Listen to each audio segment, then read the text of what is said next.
सर्ववेदांत सिद्धांत गोचरम तम गोचरम गोविंदम परमानंदम सद्गुरु प्रणेतस्य। ओम सहनावतु सहनो भुनक्तु सह वीर्यं कर्वावहै तेजस्विनावधीतमस्तु मा विद्विषावहै। दोनों साथ सब लोग बोले जय सतगुरु दीन दयाल हरे। जय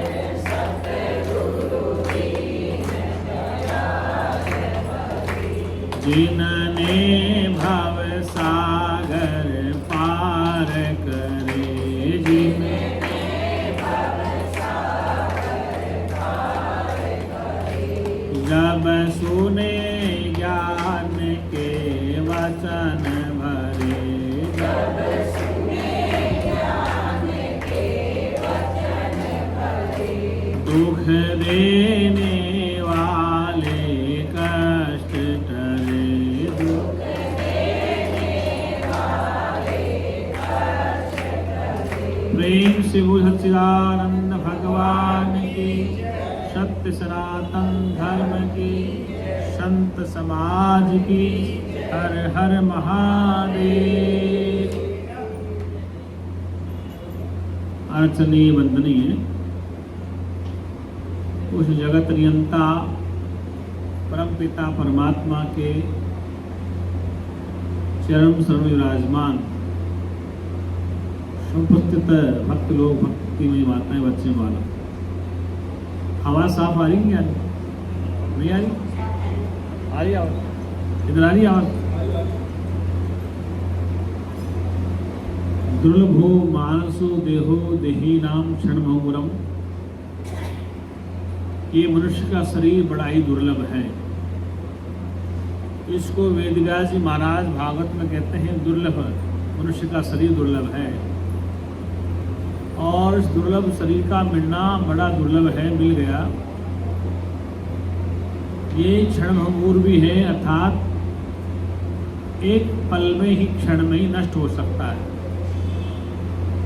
इसलिए इस मानव शरीर का बड़ा महत्व है। मनुष्य शरीर के लिए ही सत्संग है, मनुष्य शरीर के लिए ही शास्त्र वेद उपनिषदों का ज्ञान है। इसलिए मनुष्य के लिए ही आदेश है, उपदेश है। वेद के विधि विधान सब मनुष्य के लिए है। और मनुष्य शरीर ऐसा शास्त्रकार कहते हैं कि शुभ कर्मों के परिणाम से ये मनुष्य शरीर आप हम सबको मिला है। मनुष्य शरीर मिला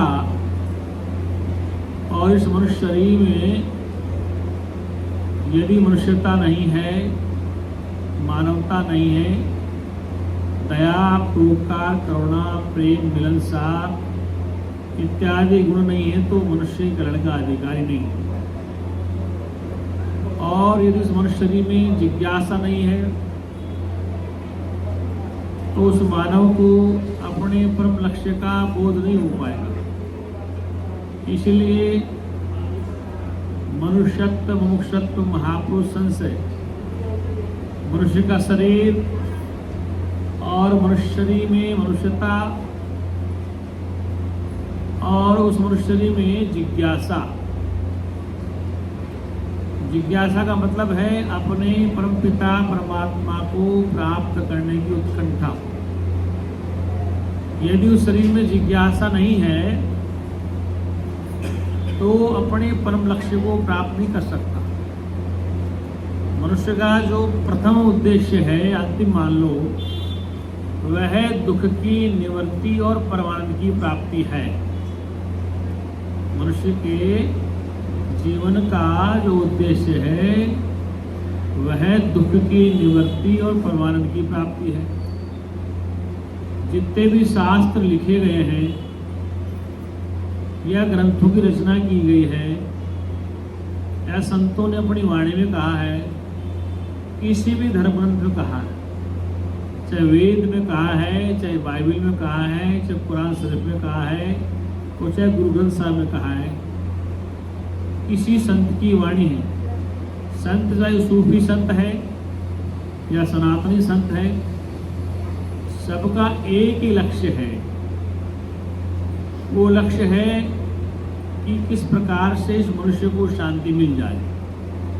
समस्त शास्त्रों का एक ही उद्देश्य है, एक ही लक्ष्य है कि इस मनुष्य को किस प्रकार से शांति मिले। क्योंकि जब से संसारी जीव हुआ है, जब से जीव भयो संसारी, जब से जीव अपने परमपिता परमात्मा से अपने को अलग मानने लग गया है और उस परमात्मा से परिच्छिन्न मानता है, अलग मानता है, अलग मानने के कारण वह अपने को दुखी समझता है। और दुख का कारण क्या है? अपने निज आत्मा का बोध न कर पाना ही दुख का कारण है। इसलिए उपनिषदें कहती हैं कि दुखा नाम निवृत्ति पुरुषार्थ है, कि दुख की निवृत्ति ही पुरुषार्थ है। प्रश्न ये आता है कि पुरुषार्थ क्या है? उस पुरुष को जाने बगैर इसके जीवन का लक्ष्य पूरा नहीं होता। वो पुरुष क्या है? पुरुष एक है, दूसरा बना ही नहीं। वेद ने स्पष्ट कहा है, ओम पुरुष एवेदम सर्वं यद भूतम यच्च भाव्यम। भूतकाल में जो बीत गया है, पुरुष ब्रह्म एक ही था। वर्तमान में जो अन्न को खा के वृद्धि को प्राप्त हो रहा है, वो पुरुष ब्रह्म एक ही है और भविष्य में वही रहने वाला है। इसलिए वेद ने एक ही बात कही है, ओम पुरुष एवेदम सर्वम। ये पुरुष ब्रह्म एक ही है। उस एक ही को जानने का उद्देश्य है जीवन का। उस एक को जानने के बाद फिर कुछ जानना शेष नहीं रह जाता है। तो वेद के चारों हिस्सों में इसका मंत्र आता है, ऋग्वेद, अथर्ववेद, यजुर्वेद, सामवेद। चतुर्थ वेदों में एक मंत्र है, उस सब में आता है, ओम पुरुष एवेदम सर्वं यद भूतम यच्च भावम भूतामत्तो। ये जो उत्पन्न हो रहा अन्न को खा करके वृद्धि को प्राप्त हो रहा शरीर, ये भी पुरुष ब्रह्म ही है। वो भूतकाल में जो बीत गया है वो भी पुरुष ब्रह्म ही, और भविष्य में आने वाला वो पुरुष ब्रह्म ही। इसलिए वेद ने स्पष्ट कहा है कि ब्रह्मविद् ब्रह्मे भवति। जो ब्रह्म को जान जाता है, ब्रह्म का बोध कर लेता है, वो ब्रह्म ही हो जाता है। लेकिन उस ब्रह्म स्वरूप को जानने के लिए क्या करना पड़ेगा? तो स्पष्ट कहा है, आचार्यवान पुरुषो वेद। उस वेद शास्त्र को पढ़ने के लिए किसी आचार्य के संपर्क में रहना पड़ेगा, सानिध्य में रहना पड़ेगा। जैसे बच्चे पीएचडी करते हैं या एमफिल करते हैं, तो अपने जो प्रोफेसर है, एचओडी है, उसके संपर्क में रहना पड़ता है। तो उससे गाइडेंस लेकर के कुछ अपना रिसर्च करके तो वो उसका रिसर्च पूरा होता है। ये ऋषि का नाम रिसर्च है। दूसरा, तो वह उस वेद शास्त्र को उस आचार्य के सानिध्य में रहकर उस रिसर्च को पूरा करता है। इसलिए उससे कहा है कि वह पुरुषार्थ पूरा कब होगा? पुरुषार्थ पूरा तब होगा जब ये जीव अपने ब्रह्म लक्ष्य को प्राप्त कर लेगा।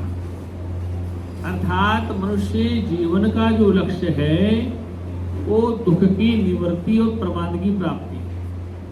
हर प्राणी संसार में दुख नहीं चाहता है, प्रत्येक प्राणी संसार में सुख को ही चाहता है। लेकिन सुख क्यों उसका गायब हो गया, कि दुख इसको क्यों मिल गया? इसलिए तुलसीदास की रामायण कहती है कि जब से जीव भयो संसारी, कि जब से जीव संसारी हो गया है, अर्थात संसार में रच पच गया है और अपने मूल परमात्मा को भूल गया है, और भूलने के कारण ही ये दुखी सुखी हो रहा है। अब इसको एक रास्ता मिले कि जो इसको सत्य का बोध करवा दे। समस्या क्या है? सृष्टि में समस्या ये है कि जितने वेद उपनिषद लिखे गए, जितने धर्म ग्रंथ लिखे गए, कुरान शरीफ लिखा गया, वेद लिखा गया, भागवत लिखी गई, गुरु ग्रंथ साहिब लिखा गया, या जो भी संतों की वाणी लिखी, रामायण, भागवत, महाभारत, ये सब के सब मनुष्य द्वारा रचित हैं। ये मैं डंके की चोट कर रहा हूँ कि वेद की रचना ऋषियों ने की है, किसी भगवान ने नहीं की। वेदों को जब पढ़ते हैं, पढ़ाते हैं, तो वेद में कोई देवी देवता को, लेकिन वहां पर चर्चा ऋषियों के शिष्यों में चर्चा है। किसी वेद को पढ़ लो। दूसरी बात, कुरान शरीफ को पढ़ के देख लो। हमारे ऋषियों ने कहा है, शांति से सुनिए, हमारे ऋषियों ने कहा है कि वेद अपरुषे है। अपरुषे का तात्पर्य किसी पुरुष के द्वारा लिखे नहीं गए। ये भी एक बहुत बड़ा आडंबर है कि वेद है अपरुषे, अपरुष, किसी पुरुष ने उनकी रचना नहीं की। वेद भगवान द्वारा रचित है, गीता भगवान द्वारा रचित है। वो भी कहते हैं कि हमारी कुरान अल्लाह द्वारा रचित है। वो भी कहते हैं कि हमारा जो ईसाई है वो भी कहते हैं कि बाइबल गॉड द्वारा रचित है। समस्या संसार में क्या आ रही? बाइबल पढ़ो, कुरान पढ़ो, गुरु ग्रंथ साहब पढ़ो, वेद पढ़ो, किसी को पढ़ के देख लो, वो ये कह रहे हैं, हमारे सनातन लोग भी कहते हैं, समस्या एक ही नहीं है। वो कहते हैं कि वेदों की रचना ईश्वर ने करी है। किसने करी? कुरान शरीफ वाले कहते हैं बाइबल पवित्र ग्रंथ है, ये अल्लाह ताला की देन। उधर यहूदी लोग कहते हैं, इधर ईसाई लोग कहते हैं, सब एक ही बात कहते हैं कि सब गॉड भगवान परमात्मा के द्वारा रचित है। जबकि परमात्मा, गॉड, अल्लाह ताला, ईश्वर आज तक किसने देखा नहीं है। सच बात ये।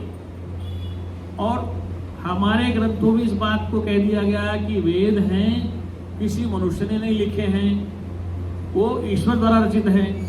अब जब वेद उपनिषद पढ़ते हैं तो उसमें चर्चा गुरु शिष्य की आती, किसकी आती? नचिकेता यमराज की आती, अंगिरा अंगिरस की आती है, विषमपायन की आती, अनेक ऋषियों की चर्चा। तो प्रश्न ये खड़ा होता है कि वेदों की रचना मनुष्य द्वारा हुई है। किसने रचना की? जो समझदार थे, तार्किक थे, बुद्धिमान थे, विजडम थे, उन्होंने लिखा। इसी प्रकार कुरान शरीफ में देख लो, कुरान शरीफ मैंने पढ़ा है, उसमें जो भी आयतें हैं उनका धर्म कट्टर है। वो कहता है कि अल्लाह ताला की आयत है। क्या है? वो भी कहते हैं। इधर बाइबल को देखो पढ़ के, वो भी कहते हैं ईश्वर रचित है। समस्या ये है कि हमारा सनातन धर्म कहता है कि भगवान की भाषा संस्कृत है। बुद्धिमान लोग दिमाग लगाना। हमारे सनातन लोग कहते हैं कि वेद या भगवान की भाषा संस्कृत है। जो संस्कृत नहीं जानता है भगवान को नहीं जान सकता। ईश्वर की भाषा संस्कृत है, ये सिद्ध कर दिया। इधर अंग्रेज कहते हैं कि गॉड इंग्लिश जानता है, हिंदी नहीं जानता है। उसकी भाषा कौन सी है? इंग्लिश भाषा। आप पढ़े लिखे लोग दिमाग लगाना। इधर कुरान शरीफ कहते हैं कि नहीं, अल्लाह ताला की भाषा कौन सी? अरबी है। जो बोल कुरान से अरबी में लिखी, फिर इसको उर्दू में ट्रांसलेट किया गया, फिर इंग्लिश में, फिर हिंदी में, अनेक भाषाओं में ट्रांसलेट हुआ। तो प्रश्न आता है कि जो सबसे पहले भाषा थी कौन सी थी? यहाँ भी तर्क होगा कि संस्कृत थी। आप कहते हैं संस्कृत थी, बाइबल वाले कहते इंग्लिश थी, कुरान से वाले उर्दू थी, सरदार कहते पंजाबी थी। क्या कहते हैं? तो तर्क यहाँ होगा कि क्या वास्तव में भाषा ईश्वर रचित है? क्या अंग्रेजी भाषा गॉड ने बनाई? क्या संस्कृत भाषा भगवान ने बनाई? क्या उर्दू भाषा अल्लाह ताला ने बनाई? और जितने ग्रंथ हैं अनेक भाषाओं में। इसका मतलब अगर ईश्वर की भाषा एक है, अगर संस्कृत भाषा भगवान जानता है तो इंग्लिश क्यों बोल रहा हूँ, और यदि वो इंग्लिश जानता है तो संस्कृत क्यों बोल रहा हूँ? इसका मतलब बहुभाषी हो गया ना। बहुत लैंग्वेज थी उसके पास। संस्कृत भी भगवान जानता था, अरबी भी जानता था, इंग्लिश भी जानता था, और वो ग्रीक भी जानता था, चाइनीज भी जानता था, जापानीज भी जानता था। मतलब अनेक भाषा ईश्वर जानता है। प्रश्न ये खड़ा हो ना, जो आप पढ़े लिखे लोग जरा दिमाग लगाना कि झगड़ा किस बात का? कि हम समझ नहीं पा रहे हैं कि वेद हैं वो किसी ईश्वर ने नहीं रखे, लिखे नहीं, और मंत्र लिख दिया कि वेद अपरुषे हैं, मतलब किसी पुरुष के द्वारा नहीं लिखे गए। और जब उनको पढ़ते हैं तो उसमें संतों की चर्चा है, प्रश्न और उत्तर है। कुरान शरीफ को पढ़ के देखा मैंने, उसमें भी यही हाल है। बाइबल में भी, मतलब कि वहां जो प्रश्न उत्तर होते हैं, बाइबल में प्रश्न उत्तर है, कुरान शरीफ में प्रश्न उत्तर है, हमारे वेदों में प्रश्न उत्तर।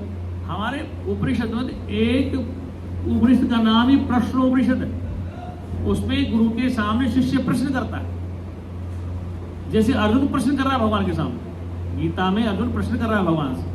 तो प्रश्न उत्तर, जहां प्रश्न उत्तर नहीं है वहां तो अंधविश्वास है, लेकिन जहां पर प्रश्न होगा उसका उत्तर होगा। जैसे कोर्ट में वकील बहस करते, एक एक पक्ष को लेकर, एक प्रतिपक्ष है, वादी प्रतिवादी दोनों डिस्कस करते। ऐसे वेद में भी हमारे प्रश्न और उत्तर हैं। क्या है? प्रश्न और उत्तर हैं, शंकाएं हैं, उसका समाधान। लेकिन समस्या क्या है? समस्या ये कि जो ज्यादा पढ़े लिखे लोग हैं उन्होंने संसार को भ्रम फैला दिया। जो भेड़ चला रहा है, बकरी चला रहा है, ऊंट चला रहा है, खेती बाड़ी कर रहा है, उसको वेदों को कोई लेन देन नहीं, उसको कुरान से कोई लेन देन नहीं, उसको बाइबल से कोई लेन देन नहीं। कि अशिक्षा हर मजहब में। हिंदू संस्कृति वाले भी अनपढ़ लोग बहुत आज तक, और इस्लामिक लोग बहुत अनपढ़ लोग हैं, यहूदी बहुत अनपढ़ हैं, चाइनीज बहुत अनपढ़ हैं। वो अपनी भाषाएं जानते होंगे, लेकिन अनपढ़ लोगों को समझाना आसान है। जैसे भेड़ बकरियां होती है ना, उनको चराना आसान है, एक डंडा मारो सब इतर हो जाए। एक पढ़े लिखे तार्किक लोगों को समझाना बड़ा मुश्किल। वो तर्क करेंगे, और तर्क होना भी चाहिए। तर्क होना, आर्गुमेंट नहीं होगा आपस में तो निश्चय क्या होगा, निर्णय क्या होगा? तो कहने का तात्पर्य कि सनातनियों का परमात्मा जो है, वेद ने कहा है कि वेद अपरुष हैं। किसी लिख दिया विद्वान ने कि अपरुष माने किसी पुरुष ने नहीं रचा। ये रचा किसने? बोले भगवान ने रचा। तो भगवान रचने आया, बोला कहाँ, लिखा कहाँ, कागज कहाँ, पेन कहाँ, शाही कहाँ बैठ के लिखा? ये तो प्रश्न होना चाहिए ना। फिर आगे देखते हैं तो ऋषियों की चर्चा है, उसमें अंगिरस ऋषि बोल रहे हैं, वैशंपायन बोल रहे हैं, जेमिनी आचार्य बोल रहे हैं, वेद व्यास बोल रहे हैं, पतंजलि बोल रहे हैं, कपिल महाराज बोल रहे हैं, श्री कृष्ण बोल रहे हैं, दुर्वासा बोल रहे हैं, और अनेक जगह अनेक ऋषियों के संतों के प्रवचन उसमें। फिर अवतार भी आ जाता है उसमें। तो विचार हमें ये करना चाहिए, कॉन्सेप्ट क्लियर करना चाहिए कि वास्तव में जितने भी धर्म ग्रंथ दुनिया के, चाहे वो बाइबल है, कुरान शरीफ है, चाहे आपका वेद है, ये सब मनुष्य द्वारा रचित है। ये भ्रम फैला देगा कि ईश्वर ने बनाए। हमारे सनातन ने सबसे पहले कहा कि वेद अपरुष है, मतलब किसी पुरुष ने नहीं लिखे। जब उनको पढ़ते हैं उपनिषदों को, गीता शास्त्र, तो चर्चा किसकी? कृष्ण भगवान अवतार। भागवत में भगवान कृष्ण का जन्म भी बताया। अभी जन्माष्टमी गई है ना, अभी गई ना 26 तारीख। तो जन्म है किसका? अजन्मा का जन्म, जो जन्मता मरता ही नहीं। और जो जन्म मरण में आ गया, अर्थात वो माँ के गर्भ में आ गया शरीर को धारण करके, तो उसमें इंद्रियां भी होंगी, कर्मेंद्रियां भी होंगी, मन बुद्धि भी होगी, शरीर भी होगा, श्वास भी आएगा, प्राण अपान सब होंगे। तो बिना देह के कोई भगवान प्रवचन नहीं कर सकता, न ऋषि वो नहीं कर सकता। कोई पैगंबर, खुदा का पैगंबर या मैसेंजर कहो, कोई भी बिना शरीर के प्रवचन नहीं कर सकता। साइंटिस्ट भी दुनिया में हैं, बिना शरीर के नहीं हो पाए। भारत में वैज्ञानिक कम हुए हैं, यहूदी बहुत वैज्ञानिक। जितने साइंटिस्ट बाहर के, इंडिया में एक दो नुक्की के वैज्ञानिक हुए, भारत में ज्यादा वैज्ञानिक नहीं है। सारे वैज्ञानिक कहाँ हुए? आइंस्टीन कहाँ का, गैलीलियो कहाँ का, ये स्टॉक हॉकिंस कहाँ का है? ये इंडिया के नहीं, ये बाहर के वैज्ञानिक। जितने साइंस का डेवलपमेंट हुआ कहाँ हुआ? बाहर हुआ। अब आप ये लोग नहीं हमारे वेदों को चुरा ले गए, हमारे वेदों में ये चीजें थी, तो ठीक है आपके वेदों में ये चीजें थी, तो तुम कहाँ सो रहे थे आज तक? आपका हवाई जहाज का आविष्कार आपने नहीं किया? बोले हमारे ऋषियों ने किया था। किसी ने ऋषि भारद्वाज हवाई जहाज बना दिया था, ये कहते हैं वेद, लिखा ना ऋषि भारद्वाज ने बना। प्रश्न आता है कि इंडिया में आज तक आईफोन कंपनी नहीं बनी, आईफोन की है कोई कंपनी बनी? भारत में कोई है जिसने आईफोन बनाया हो? इंडिया का कोई ऐसा इंजीनियर है इस इंडिया में रहकर जो आईफोन बनाया हो? नहीं बना हुआ। आईफोन कहाँ बन रहे हैं? बाहर बन रहे हैं। क्यों बन रहे हैं? कि वहां की कंट्री में ब्लाइंड फेथ नहीं है, वहां रिसर्च कर रहे हैं, वहां धर्म अंधा नहीं है, वहां विज्ञानवाद है। वहां क्या है? हमारे शास्त्र में कहा है कि विज्ञानम आनंदम ब्रह्म, भगवान हमारा कैसा है? विज्ञान स्वरूप है, वो मूर्ख नहीं है। परमात्मा ज्ञान स्वरूप है, उसे को जानने या नहीं जानने सबको जानता। इसलिए विज्ञान की बात कही वेद ने। हम विज्ञान को पढ़ते पढ़ते अंधविश्वास में घुस गए। क्या कहा? वेद ने कहा था विज्ञानम आनंदम ब्रह्म, वो परमात्मा ब्रह्म कैसा विज्ञान स्वरूप है, वो मूर्ख नहीं है। तो हमने विज्ञान को तो छोड़ दिया, मतलब ज्ञान की चर्चा छोड़ दी और पाखंडवाद में लग गए। इसमें लगे। भारत में लक्ष्मी जी की पूजा कितने हजार वर्ष से हो रही है। बंगाल में काली की पूजा होती है, मैं बंगाल में घूम के देखा, मैं काली की पूजा होती है और काली शक्ति को देने वाली पूरा बंगाल गरीब मर रहा है। और हर घर में काली की उपासना होती है 9 दिन तक नवरात्र में। देखो मिट्टी की काली बना बना के हर घर में काली की उपासना हो रही। और बंगाल प्रदेश की, जिसको बंग प्रदेश कहते थे, आज तक गरीबी दूर नहीं की देवी ने। ये बात ठीक है? समझ नहीं आता। अब तुमको महाराज बुराई कर रहे हैं। पूरे बंगाल में काली की उपासना होती है और पूरे बंगाल में घूम के देख लो आप, काली ने किसी प्रदेश की गरीबी दूर नहीं करी आज तक। नहीं तुम जाके देख लो क्या हाल है। और भारत में विद्यालयों में सरस्वती की पूजा होती है। इस भारत में 100 साल में कितने साइंटिस्ट पैदा हुए? एक डॉक्टर कलाम को छोड़ दें, एक आधा को छोड़, कितने वैज्ञानिक पैदा? हम सुबह शाम सरस्वती की पूजा करते हैं। विदेश लोग सरस्वती को नहीं जानते। गैलीलियो, स्टाफोकेस, आइंस्टीन कोई सरस्वती की पूजा नहीं करते। और दुनिया में आज उनका हम फॉलोअर्स करें। बल्ब का आविष्कार, मोबाइल का आविष्कार, टीवी का आविष्कार, सैटेलाइट का आविष्कार, चांद पे कौन गया? सरस्वती की पूजा करने वाले वो गए। पहले चांद पे कौन गया? सबसे पहले अमेरिका गया। तो क्या अमेरिका में सरस्वती की पूजा होती है? विचार करो। विज्ञानम आनंदम ब्रह्म, हमारा ब्रह्म विज्ञान स्वरूप है। और हम चांद पे कब पहुंच पाए? राकेश शर्मा एक यात्री पहुंचा था पहले। हमारा अपना विमान, अभी हमारा अपना विमान कम जा पा रहा है, कितने हजार पीछे चल गए। इसका मतलब जिधर हमें संस्कृति को मोड़ना चाहिए था नहीं मोड़ पाए। हम केवल विज्ञानवाद में नहीं फंसे, अंधविश्वास में आ गए। ये बात समझ रहे हैं हम लोग?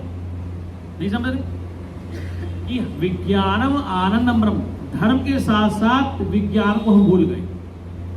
ईसाई मिशनरी देखो आप, वो धर्म के भी कट्टर हैं। इसके ईसाई लोग धर्म के कट्टर और एजुकेशन में टॉप है। उनका चर्च भी अच्छा है और उनका विद्यालय भी अच्छा है।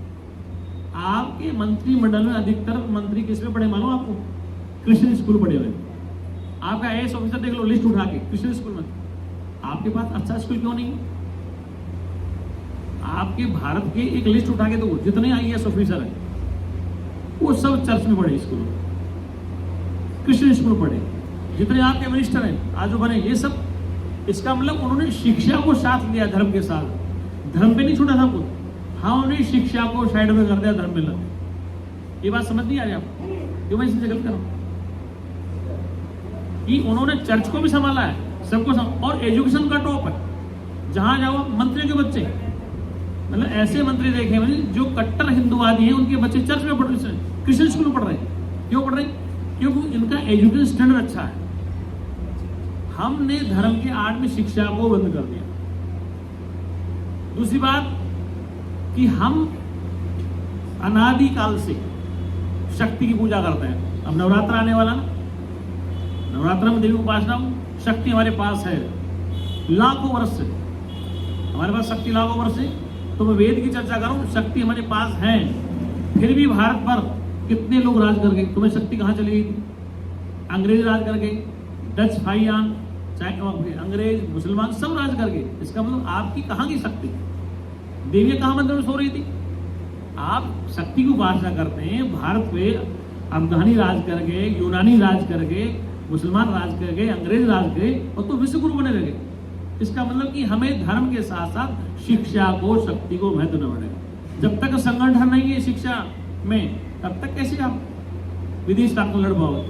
कहने का तात्पर्य है कि विज्ञानम आनंदम ब्रह्म, हमारा ब्रह्म कैसा है? विज्ञान स्वरूप है, तर्क वाला है, लॉजिक है। आर्गुमेंट है उसमें, अंधविश्वास नहीं, ब्लाइंड फेथ की हमें कोई जगह नहीं। आप हमारे ऋषियों ने स्पष्ट कहा है कि चर्चा में दुख का कारण क्या है। दुख का कारण ये है कि जब हम अपने मूल स्वरूप को भूल गए, किसको? अपने मूल स्वरूप को भूल गए, और मूल को भूल के इस नाम रूप के संसार फंस गए। इसलिए हम सत्य को नहीं जान पाए और सत्य से विमुख हो गए। क्या हो गए? सत्य से हम अपने को विमुख कर लिया है। जैसे उदाहरण के लिए, ये पंखा चल रहा है, ये लाइट चल रही है, बिजली तो पूरे हॉल में है, यहां पर रोशनी दे रही, यहां पे हवा दे रही, यहां पे आवाज दे रही, यहां पे रिकॉर्डिंग चल रहा है। तो पावर तो एक ही है, उसके यंत्र अलग अलग है। तो चेतन शक्ति तो एक ही है, वो ज्यादा बेसी नहीं है। जिसका बल्ब जितनी पावर का है उतनी बिजली खींच लेता। जैसे कि वैज्ञानिक का माइंड अलग है, ऋषि का माइंड अलग है, पॉलिटिशियन अलग है, जुडिशियल अलग है, IAS IPS ऑफिसर है, ब्यूरोक्रेट सब अलग है, चेतना सब में एक ही है। अब बल्ब किसके वाट का, किसकी बुद्धि कितनी चलती? चेतना तो, परमात्मा तो व्यापक होने के नाते सब जगह बराबर है, कहीं कम ज्यादा नहीं। इस पूरे हॉल में बिजली एक ही पावर चल रही है। वो हेलोजन ज्यादा पावर की रोशनी दे रही, ये कम पावर का आवाज दे रहा है, पंखा, वो कूलर चल रहा है। तो ये यंत्र अलग अलग है, शक्ति एक ही। जितना यंत्र जिसका डेवलप है उतनी रोशनी देगा। ऐसे जिसकी बुद्धि जितनी विकसित है उतना ही काम करेगा। अगर सभी एक ही बुद्धि के हो जाए, सारे बच्चे IAS बन जाए, तो फिर पानी कौन पिलाएगा, अकाउंटेंट कौन करेगा, बाबू कौन बनेगा? ये सबकी बुद्धि अलग अलग है। मुन्ने मुन्ने मित्री बनना, ये हर की बुद्धि अलग अलग होती है। क्या होती? परमात्मा ने सबको बुद्धि एक जैसे नहीं, परमात्मा सब में एक जगह है, एक जैसा है, लेकिन बुद्धि सबकी अलग अलग। वो जितनी अपनी बुद्धि को इस्तेमाल कर ले।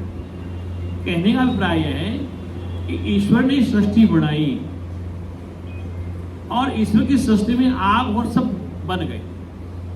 जैसे रात को स्वप्न देखा आपने, स्वप्न वैज्ञानिकों को भी आता है, स्वप्न ऋषि को भी आता है, स्वप्न एक आम आदमी को आता है। तो सबके स्वप्न में संसार बन जाता है। स्वप्न में वो चीजें आ जाती हैं जो कभी आपने सोची नहीं, समझी नहीं, विचारी नहीं। कहां से आ गई? आपकी तो आंखें बंद थी।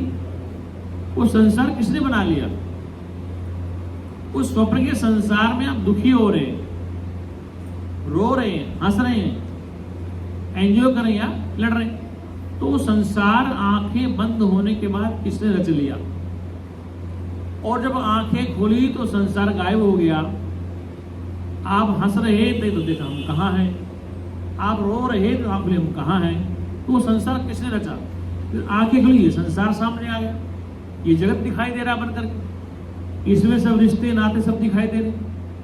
और जब आप सो गए गहरी निद्रा में, गहरी नींद भगवान को भी आती है, देवी देवताओं को भी आती है। शरीर है, देहधारी को नींद आती है, सुसुप्ति आती है। जो ऋषि है, मुनि है, वैज्ञानिक है, डॉक्टर है, सबको नींद आती।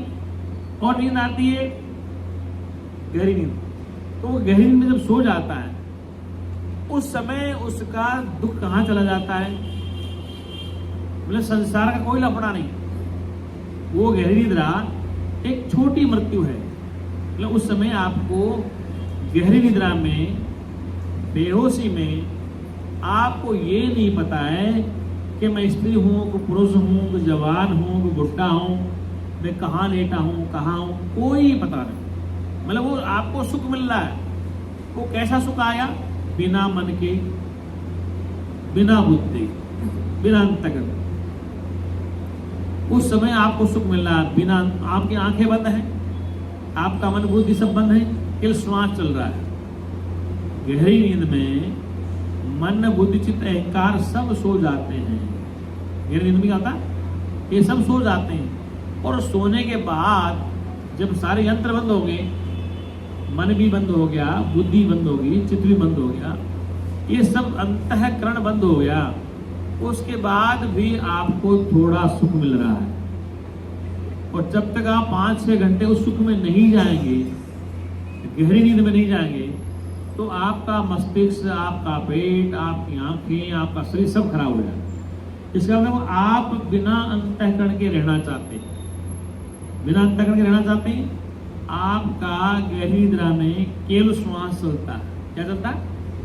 श्वास चलता है। और गहरी नींद में स्वप्न नहीं आ रहा है, वहां कोई स्वप्न नहीं है। स्वप्न में भी सुख दुख है, स्वप्न में भी जलन पचन है, वहां भी राग द्वेष है स्वप्न में। लेकिन गहरी निद्रा में स्वप्न जैसा नहीं है और बिना अंतःकरण के सुख मिल रहा है। अब प्रश्न आता है, क्या सोते रह जाएं हमेशा के लिए सुख मिल जाए? क्या हम सो जाएं हमेशा के लिए तो क्या सुख मिल जाएगा? वो सुख थोड़े समय का अविद्या का सुख है, तामसिक सुख है। आप अविद्या में है उस समय तो सुख मिल रहा है, आपको शरीर को आराम मिल रहा है। लेकिन आप कितने घंटे सोओगे? 5 घंटे, 6 घंटे, 10 घंटे। ज्यादा सोओगे फिर स्वप्न आ जाएगा, आपको नींद नहीं आएगी। गहरी नींद अलग चीज होती है। गहरी नींद का मतलब है कि आपको स्वप्ने ना आए। वो स्वप्ने आते तो गहरी नींद नहीं है। जब आदमी पूरा थक जाता है मेंटली फिजिकली, तब उसको बहुत बेहोशी, और बेहोशी की नींद सबसे अच्छी है। बेहोशी की नींद ही आपके मस्तिष्क को, आपके पेट के, आपके शरीर को ठीक कर पाती है। यदि बेहोशी वाली नींद नहीं है ना तो आंखों में जलन रहेगी, पेट खराब रहेगा, सिर दर्द रहेगा। और बेहोशी वाली नींद में आप बिल्कुल 4 बजे 5 बजे सुबह उठेंगे तो बिल्कुल जैसे फूल खिलता है प्रातःकाल बगीचे में, खिल के उड़ेंगे। और अनिद्रा है, नींद नहीं आई है पूरी तरह, तो आपका चेहरा मुरझाया रहता है। कह रहे थे क्योंकि रिचार्ज करना पड़ता है, अपने में लौट के फिर वापस आना पड़ता है, फिर जाकर में आके संसार काम करोगे। तो 3 अवस्था है, जागृत की अवस्था, स्वप्न की अवस्था और गहरी नींद की अवस्था। ये तीनों चीजों को जानने वाला कोई है, जो स्वप्न को भी जानता है, जागृत को भी जानता है और सुषुप्ति को भी जानता है। वो जानने वाला कौन? वो तुम ही हो। अब प्रश्न है कि तुम कौन हो? तो स्वप्न में अनेक बन गए, स्वप्न में अनेक बन गए। स्वप्न में कोई स्त्री नहीं, कोई पुरुष नहीं, कोई जवान, ये कहां से आ गए? स्वप्न में स्त्री पुरुष झगड़ा खाना पीना भूख भूखना स्वप्न में कहां से आ गए? वहां कुछ था नहीं, केवल कल्पना मात्र से आए। किसे आगे? केवल इमेजिन से आपके आगे। और आंख में दिखता तो सारा संसार कल्पित मात्र है, कल्पना मात्र है। और जागृत है, स्वप्न सुसुप्ति को जानने वाला तुर्यातीत, तीनों अवस्थाओं से अतीत है, तुर्यातीत है, वो तुम्हारा अपना स्वरूप है। प्रश्न यह आता है कि नचिकेता से यमराज कह रहे हैं कठोपनिषद में, हे नचिकेता, वो परमात्मा अशब्द है, अनाम है, अशंग है, नित्य है, ज्ञान स्वरूप है। अशब्द का मतलब उसको शब्द में आने वाला नहीं है। अशब्द माने अशब्द कहो, निशब्द कहो, जहां शब्द की पहुंच नहीं। अशंग कहो, किसी के संग नहीं रहता। निशब्द कहो, शब्द वाला नहीं है। पूर्व नित्य है, वो चेतन स्वरूप है, प्रकाश स्वरूप है, ज्ञान स्वरूप। और वो स्वयंभू है। क्या है? स्वयंभू। शंभू का मतलब उसके ऊपर किसी और का राज नहीं चलता। वो शंभू अपने आप में स्वयं मालिक है। शंभू यानी अपने आप में वो खुद खुदा है, तो उसके ऊपर कोई खुदा नहीं। वो स्वयं में अपने आप में खुदा है, उसके ऊपर कोई खुदा नहीं। यदि उसके ऊपर खुदा है तो फिर वो नकली होगा। इसलिए वेद ने उसे शंभू कहा है। वो अपने आप में शंभू, अपना स्वाधिकार है उसका, वो अपने आप में खुद का खुदा। दूसरी बात कि जिससे ये सब उत्पन्न हो रहा है, सूर्य जहां से उदय होता है और जिसकी सत्ता से जहां जाके लय हो जाता है। सूर्य उदय हुआ, अस्त हो गया। उदय माने प्रातःकाल उदय हुआ, फिर अस्त हो गया। क्या सूर्य कभी अस्त होता है? नहीं होता है, नहीं होता ना। कैसे? सिद्ध करो। हाँ, ये ज्योग्राफिकल सिद्धांत है कि आपके यहाँ अंधेरा है, अमेरिका में रोशनी, वहां अंधेरा, यहाँ रोशनी। इसका मतलब सूर्य अस्त नहीं होता है। पृथ्वी जो भ्रमण करती है सूर्य के सामने, जो हिस्सा पृथ्वी का सूर्य के सामने है वहां रोशनी होगी, और जो हिस्सा घूम गया तो अंधेरा हो गया। अच्छा, पृथ्वी घूमती है, ये सबने सिद्ध कर दिया वैज्ञानिकों ने। पृथ्वी सूर्य के चारों तरफ चक्कर लगाती, तो पृथ्वी जब घूमती है तो आपके मकान क्यों नहीं घूमते? पृथ्वी जब घूमती है तो आपका मकान क्यों घूमता है? पृथ्वी जब घूम रही है ऐसे बड़ी स्पीड से घूमती है, वैज्ञानिकों से आवाज सुनी अंतरिक्ष में, मतलब कि वैज्ञानिकों ने अंतरिक्ष में जाके पृथ्वी की घूमने की आवाज बताई, बहुत स्पीड से घूमती। तो घूमती है पृथ्वी, तो इसके घूमने से आपके मकान बिल्डिंग क्यों नहीं घूम रहे हैं? क्या कह रहे हो? ग्रेविटेशन रुका हुआ, क्यों नहीं घूमते आप मकान? जितना देर सत्संग नहीं है,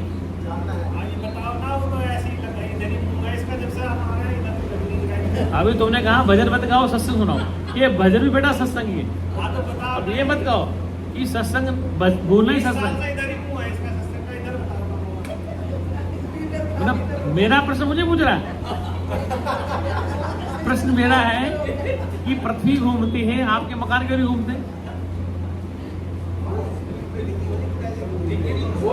ये लार्ज है, वो 30,000 किलोमीटर यहाँ से देखो, ये मेरी बात सुनो, आप मत बोलो, इस साइंस के वो बच्चे साइंस वाले बता सकते हैं। भारद्वाज बताओ कि पृथ्वी घूमती है, हमारे मकान बिल्डिंग क्यों नहीं घूमते हैं? इसकी स्पीड गति है, कितनी घूमती है आप बताएंगे? कुशागर नाम सुनो, मकान घूमते हैं। हाँ, ऊपर जाके। हाँ,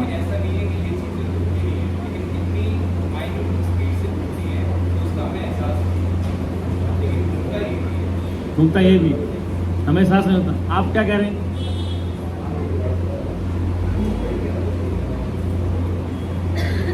कहने का अभिप्राय है कि जैसे एक ग्लोब है, ग्लोब को हम घुमाएं तो सामने एक टॉर्च रखें, ग्लोब घूम रहा है, अधिष्ठान नीचे का, ऊपर का, नॉर्थ ईस्ट का जैसे वो घूम रहा, पड़ा तो पूरा घूमने से प्रतीत नहीं होता हमारे को, एक हिस्सा नहीं घूमता, उसका पूरा हिस्सा राउंड लेता है। तो कहने का तात्पर्य है कि ये ऐसा है, तो इसका मतलब कि पृथ्वी भ्रमण करती है सूर्य की चारों तरफ, सूर्य कभी अस्त नहीं होता। वेदों में लिख दिया, मैं परसों कठोपनिषद पे प्रवचन कर रहा था, तो कठोपनिषद में मंत्र आया, यमराज कह रहे हैं नचिकेता से, यमराज जिससे सूर्य उदय होता है जिसमें अस्त होता है, जिससे मैं कह रहे हैं जिससे सूर्य उदय होता है जिसमें अस्त होता है, जिससे मतलब जिस शक्ति से सूर्य उदय होता है और जिसमें जाके लय हो जाता है। जैसे सागर से मानसून बना, बादल बना, नाले बना, नदी, और वहां पे सागर में लय हो गया। क्या हो गया? इसका मतलब कि मानसून बना है, बादल बना है, बारिश हुई है, नदी नाले बने और फिर जाके सागर में लय हो गए। तो एक क्रम चल रहा है सृष्टि का, जिससे सब कुछ चल रहा है, जिसके सारे सब कुछ हो रहा है और जिसमें सब लय को प्राप्त हो जाते हैं, उस अधिष्ठान को परमात्मा कहा है। जिससे उत्पन्न हो रहे हैं, जिसके सारे रहते हैं और जिसमें लय को प्राप्त हो जाते हैं, समा जाते हैं, उस अधिष्ठान को ब्रह्म कहा गया है। वेद की परिभाषा कि जिस शक्ति से सूर्य उदय होता है, चंद्रमा उदय होता है, तारे बनते हैं, ये सब कुछ जिसकी शक्ति से बने। अब प्रश्न आता है, उस शक्ति को देखा नहीं किसी ने आता, शक्ति को देखा नहीं है, आज तक परमात्मा को देख नहीं पाया है, ढूंढते बहुत है लेकिन देख नहीं पाया। दो मत है, एक है ईश्वरवाद, एक है अनिश्वरवाद। ईश्वरवाद में ईश्वर को विश्वास करते, ईश्वर है, कैसा है? वो चेतन स्वरूप है, वो ज्ञान स्वरूप है, वो आनंद स्वरूप है, वो सबको जानता है, उसे को जाने या नहीं जाने। और आपकी सब बुद्धि फेल कर दिए तो कौन जाने वाला रहेगा? सबकी बुद्धि फेल हो जाए तो कौन किसको जानेगा? सबकी बुद्धि फेल हो जाए कौन जानेगा? कोई जाने किसी को? हम जितने लोग बैठे हैं 10, 20, 50, सबकी बुद्धि बंद हो जाए कौन किसको जानेगा? इसका मतलब कि वेद कहता है कि बुद्धि के घेरे में रहकर जो चेतना सबको जानती है, बुद्धि को वो जानता है, बुद्धि उसे नहीं जानती। बुद्धि खराब हो जाती कई बार, एक ही खराब होगी तो क्या परमात्मा खराब हो गया? घर में एक आदमी पागल हो गया कि सभी पागल हो गए? कहने का तात्पर्य बुद्धि के घेरे में जो आया है, जैसे ये बल्ब पूरा रोशनी दे रहा है, लेकिन इसमें रोशनी पूरा बल्ब दे रहा है, इसमें जो तार जुड़े हो ना बीच के अंदर वो जल रहे हैं। बल्ब के अंदर क्या हो रहा है कि जो तार हैं वो रोशनी दे रहे हैं। कहते हैं बल्ब जल रहा, बल्ब जलता तो फूट जाता, बल्ब के अंदर जो फ्यूज से लगते हैं वो रोशनी दे रहे हैं, उससे पूरा बल्ब जलता प्रतीत हो रहा। ऐसे बुद्धि के घेरे में जो फ्यूज है, बुद्धि के घेरे में जो, ये बंद करो भाई, बुद्धि के घेरे में जो चेतना है, जिसे बुद्धि नहीं जानती, जो बुद्धि को जानता है, इसलिए बुद्धि के द्वारा ही संसार देखा जा रहा है। अब बुद्धि बंद हो जाए, बुद्धि का काम करना बंद हो जाए, तो क्या परमात्मा बंद हो गया? नहीं, ऐसा नहीं। बुद्धि सबकी खराब हो सकती, लेकिन फिर भी कोई जानने वाला है संसार। जो जानने वाला है, उस जानने वाले को जानो। जानता कौन है? आपके शरीर में ये अंगुली इस अंगूठे को नहीं जानती, ये कान इस नाक को नहीं जानता, ये हाथ इस हाथ को नहीं जानता, ये पैर इस हाथ को नहीं जानता, ये आंखें इस आंख को नहीं जानती, ये दाढ़ी मूंछ को नहीं जानती, मूंछ दाढ़ी को नहीं जानती, ये कान इस कान को नहीं जानता, नहीं जानता है ना, ये रोम इस रोम को नहीं जानता। अब कोई इसमें है जानने वाला, इसमें कोई है जानने वाला, जिससे मन सुखी होता, मन दुखी होता, ये किसने जाना? जो मन में रहता। बुद्धि काम नहीं कर रही है, आज बुद्धि काम कर रही है, ये कौन कह रहा है? जो बुद्धि में रह रहा है। आज मेरी बुद्धि खराब हो रही, मेरे से बात मत करो, आज मेरा माइंड ऑफ हो रहा है, माइंड ऑफ हो रहा है, लेकिन जानने वाला तो ऑन है। आज मेरा मन बड़ा दुखी है, मेरा मन दुखी है तो मैं मन से अति हुआ, मेरा मन दुखी है तो मन को जाने अलग हो गया। आज मेरी बुद्धि खराब हो रही, मुझसे बात मत करो, मेरा माइंड फेल हो रहा, मेरा माइंड फेल है, लेकिन मैं तो ठीक हूँ, मेरा मन खराब है, मेरा मन दुखी, मैं मन से अलग हूँ, मैं मन को जानने वाला साक्षी। फिर कहा कि मेरी बुद्धि खराब, आज मेरे चित्त में बहुत बुरे बुरे सपने आ रहे हैं, आज मेरा चित्त विक्षिप्त हो रहा है। चित्त विक्षिप्त होने का मतलब कि चित्त दुखी हो रहा है, परेशान हो, इसका मतलब चित्त विक्षिप्त हुआ है। ये बात किसने जानी है? जो तुम्हारे पास जानने वाला बैठा, वो कह रहा है कि मेरा चित्त विक्षिप्त है, मेरा मन दुखी है, मेरी बुद्धि परेशान है। कभी कहा कि मैं परेशान हूँ? हाँ, आगे मैं बड़ा परेशान हूँ। फिर कहा गया मैं परेशान हूँ, मैं किस में? जीव वहां पे आ गए। जो चेतना जीव में है, जो चेतना किस में? जीव में, मैं दुखी हो गया। अब वो चेतना तो थी व्यापक शुद्ध चेतना, घेरे में आके कहता है कि मैं दुखी हो गया, मैं शरीर को लेकर बैठ गया। किसको? दो प्रकार की मैं, एक शरीर वाली में, एक बिना शरीर वाली। शरीर का जो मैं है वो कहता है मैं दुखी, मैं सुखी, मैं पापी, मैं पुण्यात्मा। एक और करा जो जीव के घेरे में है। मेरा मन दुखी, मैं दुखी नहीं, मेरी बुद्धि परेशान, मैं परेशान नहीं। तो दो भाषाएं हो गई, एक जानने वाला, एक जाने को जानने वाला। जिसको जाना, क्या त्रेतवाद है।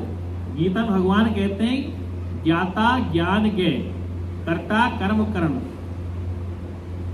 ज्ञाता ज्ञान और ज्ञ, ज्ञाता मानी जानने वाला, ज्ञान में साधन, ये मन जिस वस्तु को जाना, त्रेतवाद हो गया। एक जानने वाला, एक जिसके द्वारा जाना गया, जिस वस्तु को जाना गया, तो त्रेतवाद हो गया। और जो इन सबको जानता है त्रेतवाद में, ज्ञाता को भी, ज्ञान को भी और ज्ञ को, वो जानने वाला चेतना अलग है, तभी त्रेतवाद है। जिसे कृष्ण ने कहा कि कर्ता कर्म करण, कर्ता करने वाला, कर्म जैसे किया गया क्रिया, कर्ता कर्म करण औजार, करण जो अंतःकरण, मन बुद्धि चित्त अंतःकरण, अंतःकरण मानी भीतर के औजार हैं। अगर मन न हो, बुद्धि न हो, चित्त न हो, तो संसार फैले। लेकिन अंदर के औजार हैं, भीतर के, बाहर के औजार ये हैं। मन बुद्धि चित्त दिखता नहीं है, ये बाहर के औजार हैं। ये संसार को देख ले, आंख है, कान है, नाक है, जीव है, हाथ है, पैर है, ये बहिरंग है, अंतरंग है। अंतरंग साधन क्या है? मन है, बुद्धि है, चित्त है, मन। बहिरंग साधन क्या? आंखें हैं, हाथ हैं, पैर हैं, जीव है, ठंडा गर्म महसूस, अच्छा बुरा। तो अंतःकरण से अलग चीज है। अब जो अंतःकरण में है वो बाहर दिखाई देता है, जो बाहर है वो अंदर के बाहर हम ले जाते हैं। अब कबीर कहते हैं भाई बाहर भीतर का झगड़ा बड़ा है। कोई संत कहते हैं अंदर चले जाओ, साधना कर लो, भीतर बैठो, बाहर मत झांको। क्या कहते हैं? कि आंख बंद कर लो और भीतर जाओ। अरे भैया आंख बंद कर तो फिर संसार फिर घुस जाता, बंद आंख में घुस जाता। तुम्हें कहेंगे ध्यान कर लो 10-5 मिनट, तो जैसे तुम आंख मिचोगे तो उल्टे उल्टे विचार आएंगे, तो मन बाहर भाग रहा है। आंखें बंद कर ली, लेकिन आंख बंद के बाद भी संसार का झमेला आंखों में आ रहा है। फिर थोड़ी देर बंद करें, फिर मन फिर उल्टे सुल्टे विचार, खोल दिया, थक गए, जाओगे फिर आंखें बंद करी, फिर अभ्यास करते हैं लोग। ये ध्यान में क्या होता मालूम? लोग इन मूर्खों को और मूर्ख बना देते हैं। वास्तव में ध्यान प्रक्रिया तो बहुत अच्छी है। और उनसे कहते हैं अभी ध्यान ठीक नहीं चल रहा तुम्हारा। बोले महाराज ध्यान में ये आ रहा, ध्यान में देवता आ रहे हैं, ध्यान में भैंसे आ रहे हैं, ऊँट आ रहे हैं। बोले अभी तुम्हारा पाप खत्म नहीं हुआ, अभी ध्यान और करो। क्या करो? अब महाराज ये आ रहे हैं, हनुमान जी, अभी ध्यान नहीं अच्छा लगा, अभी और ध्यान करो। अब ध्यान करते करते करते करते करते वो बुढ़ा हो गया। क्या हो गया? अभी ध्यान उसका लगा ही नहीं। ध्यान लगने का तात्पर्य कि दूसरा नहीं रहे, ये तो ध्यान है। आंखें बंद करोगे, मन को रोकोगे, बुद्धि को कब तक रोके रखोगे? कभी तो बाहर निकलोगे। और ध्यान करते करते आंखें बंद करी, अंदर ले गए, फिर भी आंखें बंद के स्वप्न संसार चल रहा है। विचार को क्या रोक सकते हो? कि विचार चल रहे हैं आपकी बुद्धि में, चित्त में चिंतन चल रहा है, क्या आंख बंद कर सकते हो? इसे अभ्यास कराया जाता है। विपश्यना का तात्पर्य क्या आता है? विपश्यना माने स्वयं को देखना। आंखें बंद करो, 10 दिन तक सेंटर पे करो, मोबाइल बंद कर दो, किसी से बात मत करो, एकांत में रहो, मोबाइल से दूर रहो, चिंतन करो, अच्छे शास्त्र पढ़ो, बात मत करो, कमरे से बाहर मत निकलो। ये बैन होता है। तो क्या 10 दिन तक तुम रह सकते हो? बोले अभ्यास है ध्यान का। पहला कैंप विपश्यना का 10 दिन का, फिर 20 दिन का, फिर महीने का, फिर लगा। तो कहने का तात्पर्य विपश्यना का तात्पर्य है कि आपका एक ऐसा अभ्यास हो जाए कि आप बिना मोबाइल रह सकते ही नहीं सकते, बिना गपशप मारे रह सकते नहीं, बिना निंदा चुगली के रह सकते नहीं, बिना राग द्वेष के। मतलब अपना मूल्यांकन करो कि क्या मैं 10 दिन तक इन चीजों से बच सकता हूं।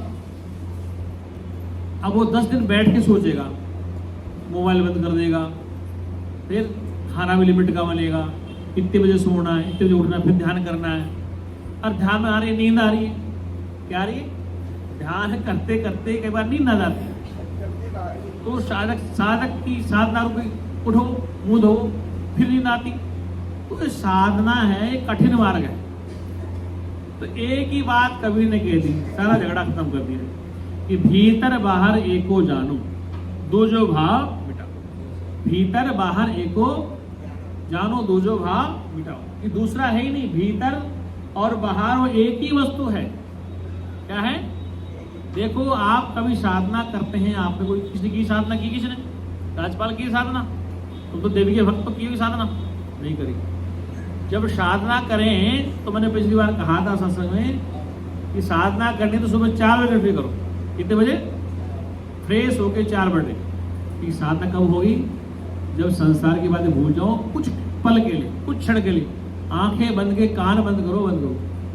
जो बाहर सुनाई देता ना वो आपके अंदर खोपड़ी घुसा पड़ा। जो बाहर सुनाई देता ना, कभी देखना सुबह 4 बजे, कल ही देख लेना, लेकिन बिल्कुल मन एकाग्र हो, मन एकाग्र हो, बुद्धि एकाग्र हो, चित्त एकाग्र हो, तो ही आपको आवाज सुनाई देगी, वरना सुनाई नहीं देगी। वो आवाज कब सुनाई देगी? जब आपका मन, आपकी बुद्धि, आपका चित्त एकाग्र होगा, कहीं दौड़ेगा नहीं। 1 सेकंड में आपको सुनाई देती बात जो हम बाहर सुनते हैं। जैसे कान बंद करोगे, आंखें बंद करोगे, बाहर नहीं देखोगे, तो जो आवाज धीरे धीरे सुनते जाओ। मतलब आपको आवाज पर ध्यान देना, क्या क्या आवाज आ रही है, बस इसका मूल्यांकन करना और मुझे ठहरा के बताना कि ये मूल्यांकन करके देखो आप कौन सा, कि तुम कितने साधक हो, कितना ज्ञान की। आप देखो यहाँ से क्या क्या आवाज आ रही, सुनना उनको, फिर मुझे अपने कागज पर लिख के लाना कि महाराज मुझे सुनाई दिया, मुझे सुना दिया। आप उसको सही लिख के लाओगे। सही कब लिखोगे? जब सुना होगा तो लिखोगे। भाई मैं बता दूंगा तो मेरी लिख लाओगे, लेकिन तुम सुन के देखना, तब लिखना एक एक पॉइंट। ये आज के ध्यान में मुझे आवाज सुनाई दी, आज के ध्यान में आवाज सुनाई दी, ये तुम खुद लिख के लाना, तब बताया जाएगा इसे। और तुम अपने पास रखना, मुझे मत देना, अपने पास रखना, मत देना पन्ने में। फिर मैं बताऊँ क्या क्या सुनाई दिया आपको। तो ये अभ्यास की बात है। क्या करोगे? वो सच्चिदानंद भगवान की। तो साधना का तात्पर्य है अपने को साधना। ये शरीर साधना है, ये साधन है। ये क्या है? ये 5 तत्वों का बना हुआ शरीर साधन है। किसके लिए साधन है? ईश्वर को जानने के लिए साधन। ईश्वर को जानने के साधन क्या है? कि एकम ब्रह्म द्वितीया नास्ति। कबीर साहब कहते हैं कि भीतर बाहर एको जानो, दूजो भाव मिटाओ। कि भीतर भी वही है, बाहर भी वही। और बाहर अलग है, भीतर दूसरा है, तो बाहर से हटो, अंदर से सटो। हटो हटाओ सटाओ, ये समस्या बनी रहेगी। क्या ये समस्या बनी रहेगी? ये दिखाई देता है, वो दिखाई देता है, ये हो गया, ये हो गया। अरे भाई, अंतःकरण का खेल है, ये माया का खेल है, ये तो होगा। जब भगवान कृष्ण का जन्म हुआ तो कई बार लाला बहुत रोता था सपने में, सुना कथा में। कथावाचक कहते हैं कृष्ण लल्ला बहुत रो रहे थे, सपने में दिखाई दे रहा कुछ। ये कथावाचक कहते हैं ना कि लल्ला बहुत रो रहे थे, लल्ला को दिखाई दिया। क्या महादेव जी आ गए, लल्ला देख देख के रो रहे। क्यों रो रहे? कथावाचक कहते हैं जब से बाबा बन के आए, और महादेव जी, तो लल्ला बड़े रो रहे। ये कथावाचक कहते हैं अरे भोले बाबा आ गए और जब भाई मुझे लल्ला दिखा दो तो लल्ला रो रहा है। तो यशोदा कह रहे नहीं, नजर लग जाए। कितनी रोचक बातें बढ़ाते हैं। क्या भगवान को नजर लगा सकता है? विचार करो, क्या भगवान को कोई नजर लगा सकता है? जो सबको नजर देता है उसको नजर कौन लगाएगा? लेकिन नहीं, वो पुत्र मोह में थी, ममत्व थी, और वो रो रहे बार बार। कथा वाले नहीं, वो रो थोड़ी थी, तो भगवान का दर्शन करना चाह रहे थे। कौन? महादेव को देखना चाह रहे थे, इसलिए वो रो रहे थे। यशोदा परेशान हो रही है कि लल्ला पे नजर लग गई, कि बाबा ने कुछ टोटका कर दिया। तो ये कथावाचक बड़ी रोचक कहानी बता रहे, बड़े भोले प्राणी उसमें ही मस्त हो जाते। तब ये नहीं विचार करते क्या भगवान को भगवान नजर लगा सकता है? भाई महादेव भगवान है, कृष्ण भगवान सनातन, तो क्या ईश्वर ईश्वर को नजर मार सकता है? ईश्वर है, उसको कोई नजर नहीं मार सकता। जो सबको नजरें देता है, जो सबके अंदर रहकर सबकी आंखों से देखता है, सबके अंदर रहकर सबकी आंखों से देखता है, सबके कानों से सुनता है, सबके मन में बैठा है, सबकी बुद्धि का प्रकाशक है। तो जितने हाथ उसी के हाथ में, जितने पैर उसी के हैं। जब हवन करते हैं पंडित लोग क्या करते हैं? सहस्त्र बाहु, सहस्त्र में हजारों उसके मुख है, हजारों सिर हैं, एक ही नहीं, हजारों सिर, हजारों हाथ, हजारों बता दिया सहस्त्र। ये जितने हाथ हैं संसार में, चाहे चींटी से लेके ब्रह्मा तक जितने हाथ हैं। भारत की आबादी कितनी? 142 करोड़। तो डबल कर दो, 115 डबल कर दो, मतलब कुल मिला के 3 करोड़ हाथ किसके उसी के हैं। ये तो इंडिया की बात है। अमेरिका की जितनी जनसंख्या है, जितने हाथ उसी के हैं, जितने पैर उसी के हैं, जितने सिर ही उसी के, और जितने सिर उसी के हैं, जितनी आंखें उसी की, सहस्त्र वो ही सब में है। इसलिए यमराज से नचिकेता यमराज कह रहे नचिकेता से कि नचिकेता सुनो, क्या इस संसार में जो जैसा दिखाई दे रहा है वो विचार काल में वैसा नहीं होता है। जैसे अविचार में हमें गहना आभूषण अलग अलग दिखाई देता है अविद्या काल में, और जब शुरू का बोध होता है तो गहना आभूषण सोना ही सोना होता है। अज्ञानता में हार है, कंगन है, अंगूठी है, नेकलेस अलग अलग है। लेकिन जब होश आया तो वो हार नहीं है, कंगन नहीं है, वो केवल गोल्ड ही गोल्ड है, क्या है? सोना ही सोना। तो अविद्या में क्या अलग अलग दिखते हैं, और विद्या में एक ही सोना है। कुम्हार का मटका, सकोरा, सुराई, मटका, दीपक, ये मिट्टी के बने अलग अलग दिखते हैं। ये अविद्या काल है, अज्ञानता में। और जब ज्ञान होता है तो सब में मिट्टी एक ही दिखती है, सब मिट्टी एक ही दिखती।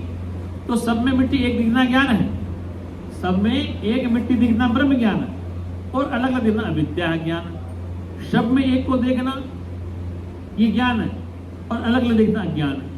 ये गीता की घोषणा है, वेद की घोषणा। इसी बात को कठोपनिषद में नचिकेता से कह दिया यमराज ने कि जो सब में है, सबके सहारे है, जिसके सहारे सब हैं, सब में रहते भी सबसे वो अलग है, सब में रहते भी सबसे अलग है। जैसे मिट्टी से बने बर्तन, सुराई, दीपक, सकोरा, मटका सब मिट्टी से कल्पित है, मिट्टी में है कल्पित, अलग अलग दिखते हैं, लेकिन मिट्टी से कभी अलग नहीं हुई है। इसलिए सब में रहकर, मटका रहकर, सुराई बनकर, सब बन भर के मिट्टी एक है। वो सबसे ऐसे ही वो परमात्मा माता, पिता, भ्राता, गुरु, देवी, देवता, कुत्ता, बिल्ली सब में है, लेकिन एक तर्क होगा आगे, गाय वैसे सब में।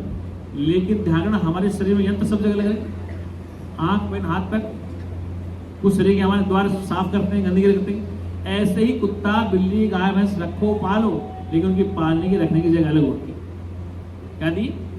उनके पालने रखने की जगह अलग। जैसे खाद खलिहान है किसान के, तो गाय कहाँ रहेगी? खलिहान में रहेगी। भैंस कहाँ रहेगी? खलिहान। ऊँट कहाँ रहेगा? तो वो जो खेती की जगह उसमें रखो। तो परमात्मा सब में एक है, भिन्न भिन्न नहीं है, लेकिन व्यवहारिक सत्ता में परमात्मा सब में एक है। माता में, पिता में, भ्राता में, गुरु में, पति में, पत्नी में। लेकिन एक सामाजिक मर्यादा है कि मम्मी की जगह पत्नी नहीं ले सकती, पत्नी की जगह मम्मी नहीं ले सकती, पिता की जगह पुत्र नहीं था, पुत्र की जगह पिता नहीं ले सकता। ये व्यवहारिक सत्ता है। क्या कहा? जैसे हमें पानी पीना है तो मटका चाहिए, मटका मिट्टी का बना हुआ है, उसमें पानी रहेगा। और मकान बनाना तो क्या मटके से बन जाएगा? वो मिट्टी का, उसके लिए ईंट चाहिए। क्या चाहिए? दीपक जलाना है तो मिट्टी का है, दीपक का काम अलग है। इसलिए मिट्टी का दीपक दीपक में काम आएगा, मिट्टी का मटका पानी में काम आएगा, और मिट्टी की ईंट मकान में आएगा। मिट्टी सब में, ईंट में भी है, मटके में भी है, दीपक में, एक उपयोग अलग अलग है। ऐसे पिता माता भ्राता, गीता में पहला ही श्लोक है, त्वमेव माता च पिता त्वमेव, त्वमेव बंधु सखा त्वमेव, त्वमेव विद्या द्रविणम त्वमेव सर्वम मम देव देव। त्वमेव माता, देखो हमारे वेद में पहला मंत्र है, ये गीता का मंत्र। वेद में कहा है कि मातृदेवो भव, पितृदेवो भव, आचार्य देवो भव। ये तीन देव बताए।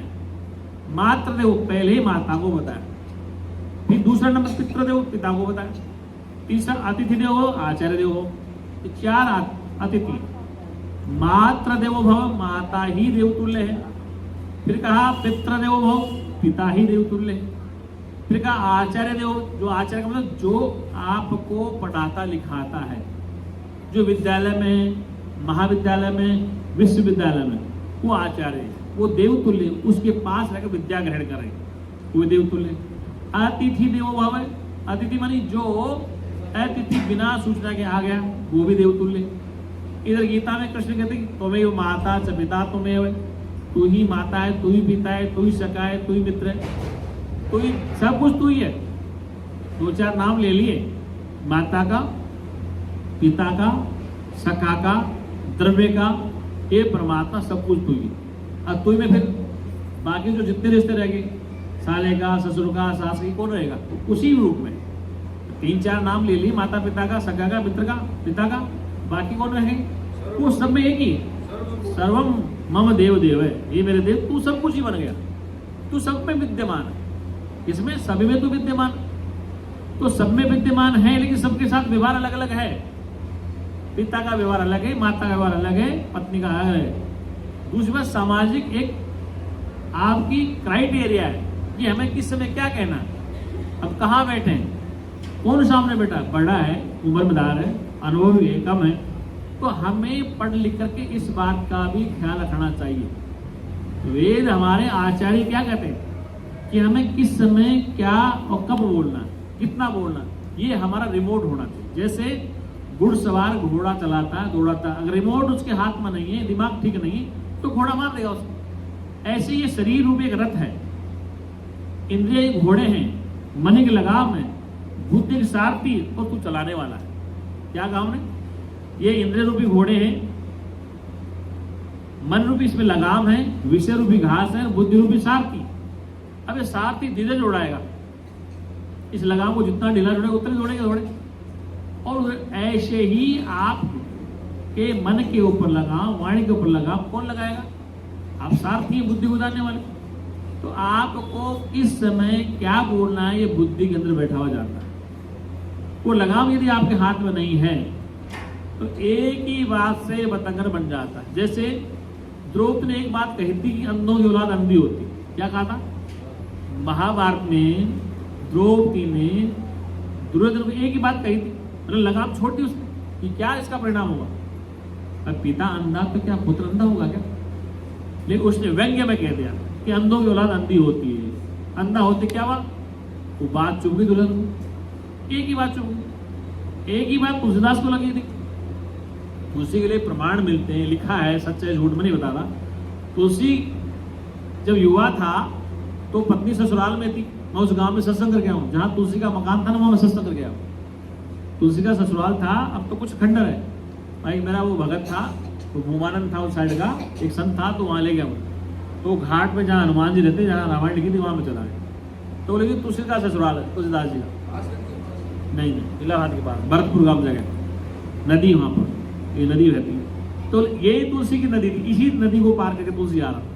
मुर्दा बह रहा था, बोले मुर्दे पे तुलसीदास बैठ गया, विवाह नया हुआ था, तो मुर्दे पे बैठ के नदी पार कर रहा। बाढ़ आ रही, बरसात तगड़ी, और एक पेड़ पे सांप लटक रहा था, तो तुलसी ने उस सांप को रस्सी मान लिया और पकड़ के जहाँ रत्नावली सूर्य वहां पहुंच गया। क्या नाम उसका, नाम रत्नावली था, क्या नाम है? और उसे देखो, हाथ में क्या है, सांप, तो काट ले तेरे को। तो उसने समझाया कि तू जितना आतुर हो रहा है इस काम के लिए, इतना मस्तिष्क भगवान के लिए लगाता, तेरा नाम हो जाए। तुलसीदास तो वहीं से टर्निंग पॉइंट हो गया, मतलब जीवन में बदलाव आ गया। तुलसी से बन गया तुलसीदास। क्या बन गया? तुलसी दुबे से तुलसीदास बन गया, और लिख दी रामायण। इसलिए हर जीवन में टर्निंग पॉइंट होता, कोई बात चुभ जाए, अंदर तक जाए, तब तो वो बदलाव है। नहीं बदलाव नहीं। कहने का तात्पर्य है कि टर्निंग पॉइंट हर जीवन में आता है जी। तो कहने का तात्पर्य कि वेद हमारा अंधविश्वास नहीं, वेद हमारे ज्ञान मार्गी है, लेकिन कुछ लोगों ने उसको अंधविश्वासी बना दिया। क्योंकि वेद का जो शिरोई भाग है, वेद के 3 भाग हैं। हमने कई बार कहा,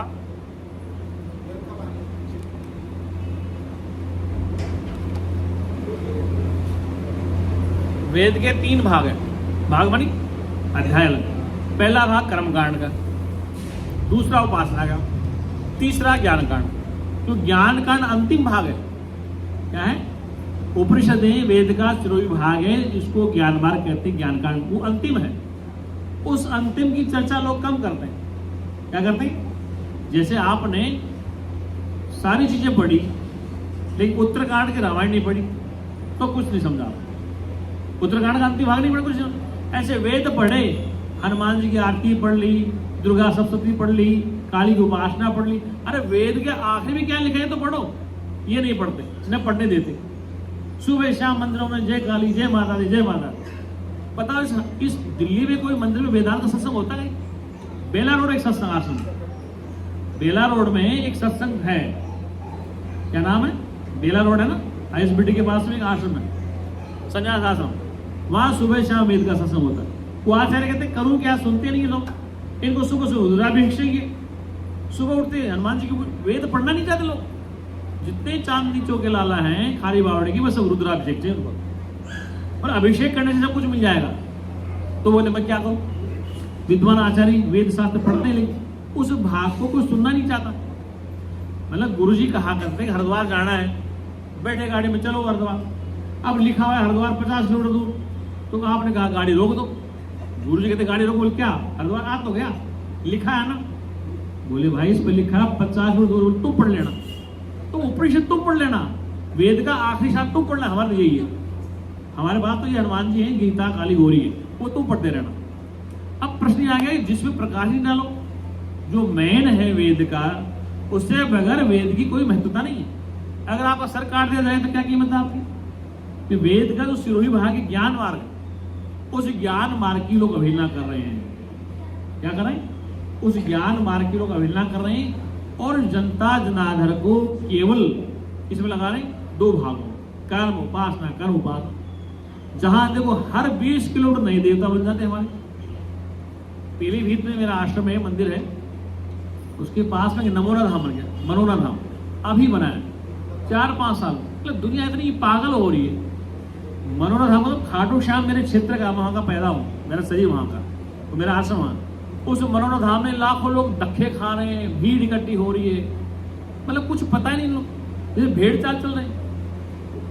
और वो बनाने वाला मेरा परिचित नहीं, आवाज पता पड़ा, एक क्षत्रिय समाज का व्यक्ति है, वो ऐसे घूमता था, उसकी जमीन रोड पे आ गई, उसने मनोरा धाम बना दिया और ट्यूबवेल लगा दिया, 2-4 कमरे में, लाखों की आमदनी हुई उसकी, और दुनिया मनोरा धाम घूम रही। कि वास्तविकता क्या है कि मनोरा धाम है क्या? मतलब वेद का सिरोही भाग हम पढ़ना नहीं चाहते। दिक्कत ये हो रही, बड़े बड़े आचार्य इस बोले महाराज कौन होता है ब्रह्म ज्ञान नहीं। मैं ये मेरी बात सुनो, मैं ये कहना चाह रहा हूं कि इस संसार में मैंने अनुभव किया 22 साल में, 23 साल में, कि इस संसार को बेवकूफ बनाना आसान है। ये मैंने अनुभव किया। मेरे मित्र हैं दाती महाराज, दिल्ली में शनि महाराज बना, बहुत बड़ा मंदिर है। अभी परसों सम्मेलन था वहां राजस्थान, गो सम्मेलन, एक गौशाला होली, सारे मिनिस्टर नाक रख रहे थे वहां, कैबिनेट मिनिस्टर सारे राजस्थान सरकार में, और मेरे को मंच पर कभी नहीं बुलाता। दाती महाराज का शनि मंदिर है यहाँ पर दिल्ली, बहुत बड़ा, और टीवी आता सह शनि चलाना, दुनिया पागल हो गई। उम्र है 72 साल की, एकदम काला कुलटा बेचारा, तो दुनिया शनि महाराज में भाग रही है बस, नहीं समझे। तो कहने का तात्पर्य को शनि महाराज उसने इतने बना दी, दिल्ली में बहुत बड़ा आश्रम है, राजस्थान में गौशाला है जिसमें 5-5 हजार गायें रहती, और वेद वेदांत नहीं पढ़ता। एक बार मंच में मुलाकात होगी मेरी, तो मैंने कहा भारत मेडिकल कॉलेज चलाते हैं, मतलब एमबीबीएस खुद नहीं है, पोस्ट ग्रेजुएट भी कॉलेज मेडिकल चलाते हैं। कहने का तात्पर्य है कि संसार कहाँ जाने वाला है, अच्छा काम करे, फिर भी वेद कौन पढ़ाएगा संसार को? मैं ये कहना चाह रहा हूँ कि ये वेदों को कौन अध्ययन कराएगा? अगर आज के आचार्य की कौन करेगा? कुछ संसार भी हैं जो इस वेद के अंतिम भाग को बोलते हैं। वो सच्चिदानंद भगवान की नहीं, देखो एक मैं बताऊं, आजकल कुछ ऐसे नए नए बच्चे आगे चैनल में बोलने वाले, इन्होंने तो वेद पढ़े, न रामायण पढ़ी, न गीता पढ़ी, श्लोक नहीं आते उनको, अधूरा चौपाई बोलते हैं, उल्टे श्लोक बोलते हैं। अरे नहीं है तो मत बोलो ना, अपनी भाषा बोलो। मैंने कई बच्चों को देखा है जो नए नए चैनल पे आ रहे हैं, यूट्यूब चला रहे हैं, न उन्होंने उपनिषद पढ़ी, न वेद पढ़े, न गीता रामायण पढ़ी, न कोई शास्त्र पढ़े, न दर्शन पढ़े, बस ऐसे यूट्यूब चला रहे हैं लोग पागल। कहीं की ईंट, कहीं का रोड़ा, भरत गुलमा जोड़ा, और उससे पूछ ले शास्त्र में कुछ नहीं आता उनको शास्त्र के बारे में पूछ ले, कुछ नहीं आता है। ये वेद में कितने मंत्र हैं, कौन से कांड से तुम बोल रहे हो, उपनिषद कहाँ से, कोई नहीं पता। और जो चल रहे हैं ये भेड़ चाल दुनिया सुन रही हो, एक प्रक्रिया है। ये बच्चे जो पढ़े लिखे सिस्टम से पढ़े हैं, पहली क्लास लेके पीएचडी ऐसे नहीं होती, बड़े मेहनत करनी पड़ती। वेद को, शास्त्र को, उपनिषदों को पढ़ना पड़ता, फिर मक्खन बाहर निकलता। कोई आपसे पूछ ले कहाँ से बोल रहे हैं आप, कि क्या जवाब दोगे आप प्रवचन की व्यास गद्दी में बैठे हैं, कोई विद्वान आपसे पूछ ले, स्वामी जी आप कठोपनिषद कहाँ से बोला, कौन सा प्रश्न चल रहा, कहाँ से बोले आप, ये वेद में कहाँ लिखा, फिर क्या जवाब दोगे आप? फिर गुरु जी थोड़ी जाएंगे छुड़ाने के लिए, वहां गुरु नहीं पहुंचेगा। मैं बात क्या कर रहा हूं, जब प्रवचन मैं कर रहा हूं तो मुझसे पूछा जाएगा ना, गुरु जी थोड़े हैं बचाने के लिए। तो कहने का था तो कुछ चैनल ऐसे चल गए जिनको कुछ पता नहीं, उनको ये नहीं पता कि शास्त्र कितने हैं, नास्तिक कितने शास्त्र, आस्तिक कितने शास्त्र, कितने दर्शन है, कितनी उपनिषद है, कितने मंत्र कहाँ है, कुछ भी नहीं पता उनको, बस लग रहे चैनल चलाने के लिए। क्योंकि अभी तो कुबड्डों से पाला पड़ा नहीं है ना। वो कहते देवी मठ में ही मौज मार रही है, गुरुजी कहते थे कि अभी देवी मठ में ही मौज मार रही है, जब पाला बाहर पड़ेगा ना, निकलेगा तब पता पड़ेगा कि तुम प्रवचन कैसा करते हो। तो कहने का अभिप्राय यह है कि हमारा सनातन धर्म अंधविश्वासी नहीं है, इसको अंधविश्वासी बना दिया गया। सनातन धर्म ज्ञान मार्ग ही था। अरे इस सनातन में आचार्य वेदव्यास हुए, शंकराचार्य हुए, ऋषि गौतम हुए, ऋषि कणाद हुए, पतंजलि हुई, तो क्या अंधविश्वास ही नहीं? लेकिन लोगों ने अंधविश्वास बना दिया, शास्त्रों को कोई व्याख्यान नहीं कर रहे। इसलिए कहने का तात्पर्य है कि मैं ये कह रहा हूं कि इस जनता को मैंने अनुभव किया है कि बेवकूफ बनाना आसान, क्या करना आसान है, क्योंकि वेदांत पढ़ाना बड़ा मुश्किल है। कुछ लोग पढ़ाने वाले, ऐसा नहीं कि धराधाम विद्वानों से खाली हो गया, ऐसा नहीं। आज भी भारत में वेद वेदांत को पढ़ाने में आचार्य हैं और बोलते हैं। मैं मंच में उनको बुलाता हूँ, मतलब मेरे मंच में मैं उल्लू फुल्लू नहीं बुलाता हूँ, जो वेद वेदांत को जानता हूँ उसी बोला। तो कहने का अभिप्राय है कि संसार को समझाना बड़ा मुश्किल है। बताओ गुरुजी कितने साल सत्संग करेंगे? हम लगभग 30-35 साल की आश्रम सत्संग किया हो, मुझे अंदाज है। क्यों माता 30 साल क्या हो, और 22-23 साल मुझे हो गए, 55 साल मालूम कितने हो गए? 55 साल कितने ब्रह्म ज्ञान सुनने के लिए लोग आए? इससे हम लोग सब अंधविश्वास करते हैं। मैं कहीं नई जगह तो कहते महाराज जी आपकी बात तो बहुत अच्छी लगती। अभी अलवर सत्संग किया मैंने, वो पुजारी बार बार मेरा बटन बंद पंखे का, कभी लाइट काट दी। वो इतना दुखी हो रहा पुजारी, और सुनने वाले जिज्ञासु 10 भी 50 भी थे, बोले महाराज जी ये बात हमको बताता नहीं संत बता नहीं, पुजारी बताते। अब पंडित में जाके पंखा बंद करते मंदिर में, अब वो गर्मी भयंकर, मैं कहा तो भैया पंखा बंद करें चाहे कुछ, मैं तो 5 दिन पूरे करके जाऊंगा। तो कहने का अभिप्राय है कि इस जीव को बहकाना आसान है, समझाना बड़ा मुश्किल। वो सच्चिदानंद भगवान। आज का विषय क्या था, समझ में आया? जितेंद्र क्या सुना आज? कहाँ गया? क्या सुनाया? अच्छा 2-4 बता, अच्छी चीज कौन सुनाई? बता 2-4 चीज सुना, कौन को याद हो तुझे? अरे बता ना, अभी तो सुनाई। कहते हैं गुरु जी भजन मत गाओ, सत्संग सुनाओ। अरे भजन भी सत्संग का पार्ट है। बोल सच्चिदानंद।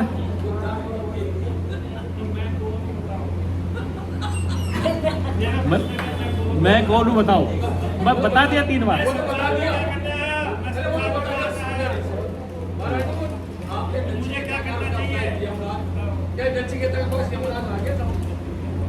नहीं, नचिकेता के पास यमराज का ताल्लुक जो मृत्यु के ग्रास में जा रहा था, उसको यमराज एक आचार्य, यमराज मारने वाला नहीं है। अरे यमराज को आचार्य कहा, संत कहा वेद में, ये तो पढ़ो। यमराज को फांसी, जब ब्रह्म ज्ञान देके नचिकेता को मुक्त कर दिया, वो मारने वाला है क्या? नचिकेता के लिए यमराज को वेद में आचार्य संत कहा है, महात्मा कहा है।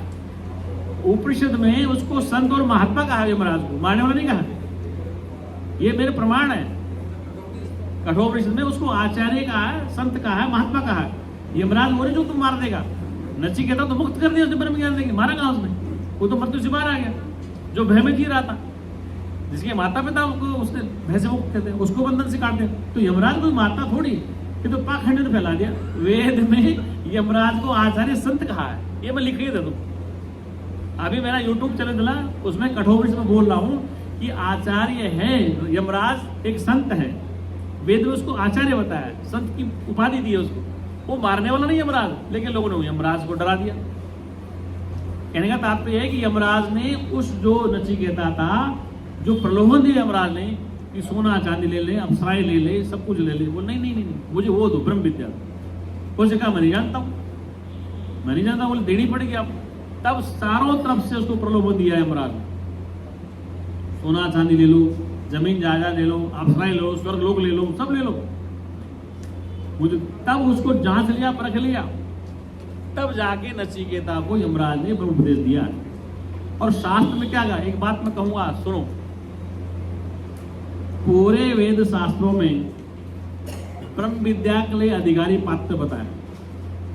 देखो, बुद्ध राजकुमार थे, महावीर राजकुमार थे, शंकराचार्य, विवेकानंद, सब विद्वान। और उस विद्या को समझने के बाद शांति होनी चाहिए ना। ये खाने पीने की शांति होती, मतलब कहने का अभिप्राय है कि जब आप इस विद्या को ग्रहण कर रहे हैं, समझ रहे हैं, हर बार सुनते हैं, गुरु जी से आज तक सुनते हैं, लेकिन एक बात मुझे थोड़ी समझ में नहीं आ रही, ये नहीं आ रही कि जैसे भोजन प्रसाद अपने यहाँ बनता है, मुझे 22-23 साल होगी इस स्टेज पे, मैं इस भंडारे से आज तक एक पूड़ी नहीं ले गया, एक पूड़ी नहीं ले गया। तो क्या आप घर में खाते पीते लोग नहीं? मैं सबकी बात कर रहा हूँ, एक का नाम नहीं ले रहा हूँ, सभी की बात कर रहा हूँ। इस दिल्ली में सब रईस लोग हैं, ऐसा कोई परिवार नहीं जिसके पास कोई कमी हो खाने पीने की। आप सब में ये वृत्ति ठीक नहीं है। पिछली बार जरा सी बात, ये वृत्ति को ठीक रखो। ब्रह्म ज्ञान वृत्ति का तो खेल है, किसका खेल है? आपको जब भोजन प्रसाद मिल गया, फिर बार बार राउंड क्यों लगाते हो? ये वृत्ति है ठीक नहीं। आपको भोजन दे दिया, प्रसाद मिल गया, फिर महाराज और दे दो, महाराज और, ये क्या है? ये वृत्ति ठीक है गलत है? नहीं, ऐसा कुछ नहीं। व्यवस्थाएं खराब होती है, मैं संजय गलत करो, इसलिए ध्यान रखो थोड़ा। इसलिए वृत्ति को ठीक रखो। आप क्या रखो कि जो प्रसाद आपको मिल गया, आराम से खाइए, आराम प्यार से, पीछे मत दो क्या बचा, आप अपना कर देंगे। फिर बार बार आप और दे दो, तो ये अच्छा नहीं था। ये ब्रह्मज्ञान की शोभा है। मैं अपना दृष्टांत दे रहा हूँ कि मुझे बता दें कि इतने साल से यहाँ भंडारे हो रहे हैं, मैं कभी एक पूरी सब्जी नहीं लेंगे, जबकि मैं तो सन्यासी हूँ। तुम्हारे घर में तो सास में बड़े पड़ा हुआ जाता है, रसोई में कुछ है ही नहीं, कभी यहाँ खाता कभी वहाँ खाता। तुम्हारे पास तो भरा होगा, मेरे पास तो कुछ भी नहीं है। तो कहने का था वृत्ति ठीक हो, वृत्ति का खेल है। वृत्ति ब्रह्माकार है, वृत्ति विषयाकार है, वृत्ति भोगाकार है। आपकी वृत्ति कैसी? बोल सच्चिदानंद भगवान। इसलिए मैंने इशारा कर दिया है, ध्यान रखना, बार बार में बोलना पड़ेगा। हाँ, बोल सच्चिदानंद भगवान। अब प्रश्न उत्तर, जिसको मेरा प्रश्न समझ में नहीं आया हो या कोई शंका हो, कोई भी विषय क्या होगा? विषय होगा अद्वैत वेदांत का। किसी को शंका हो, या जो मैंने अभी 1 घंटे में सुनाया है, 1 सवा घंटा हो गया, जिसको किसी प्रश्न पे कोई शंका हो,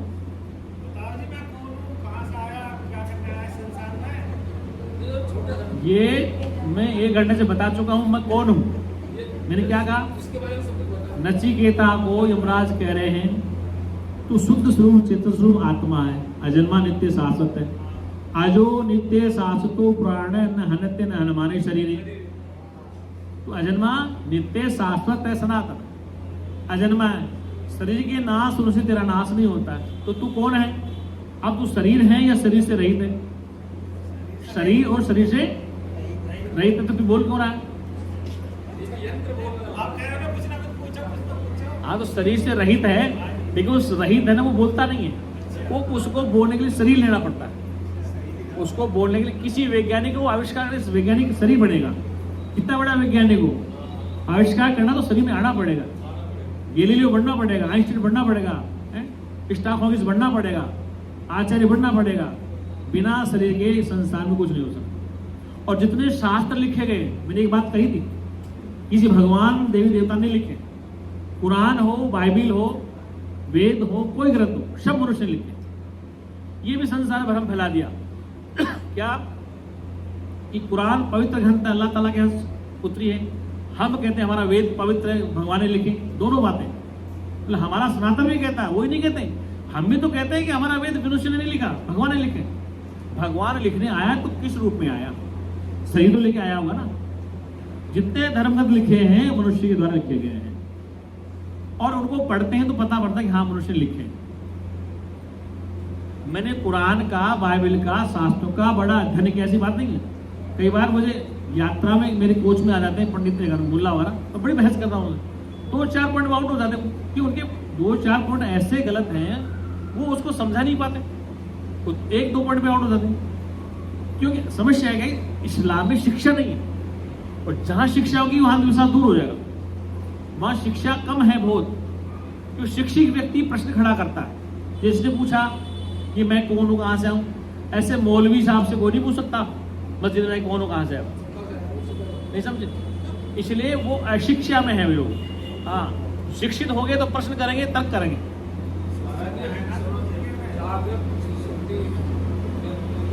क्या पोषण बच्चा पूछता है ना, एक से पहले कौन, बी से पहले कौन, सी से पहले कौन। जागृत स्वप्न सुसुप्ति तुरिया। तुरिया तीन तो क्या मतलब? तुरिया हमने 3 अवस्थाओं का साक्षी, जागृत का, स्वप्न का और सुसुप्ति का साक्षी। वो साक्षी कब है? जब शरीर में है तो साक्षी है, और देह से नहीं तो ब्रह्म है। शरीर में साक्षी कहते हैं, साक्षी साक्ष्य देह में है, और साक्षी नहीं है शरीर में। जैसे ब्रह्म व्यापक है, यहाँ भी वो यहाँ तो नहीं बोल रहा, चेतन व्यापक है तो यहाँ तो नहीं बोल रहा है, इसलिए उसको बोलने के लिए शरीर में आना पड़ेगा। तो शरीर में होगा तो वो साक्षी होगा। क्या होगा? चाहे वो राम बने, चाहे कृष्ण बने, चाहे ब्रह्मा विष्णु महेश बने, देवी देवता बने, उसको साक्षी बनना है तो शरीर में आना पड़ेगा। तो राजपाल सो रहा है क्या? क्या किसी देवी को पूजना है तो शरीर में आना पड़ेगा। और देवी का वही धर्म होगा जो हमारी माता बहन को खाने का, पीने का, सोने का, उठने का, सब उसी का धर्म होगा। ये नहीं कोई स्पेशल है कोई देवी। चाहे देवी दुर्गा है, चाहे काली है, चाहे सरस्वती है, चाहे लक्ष्मी है, चाहे पार्वती।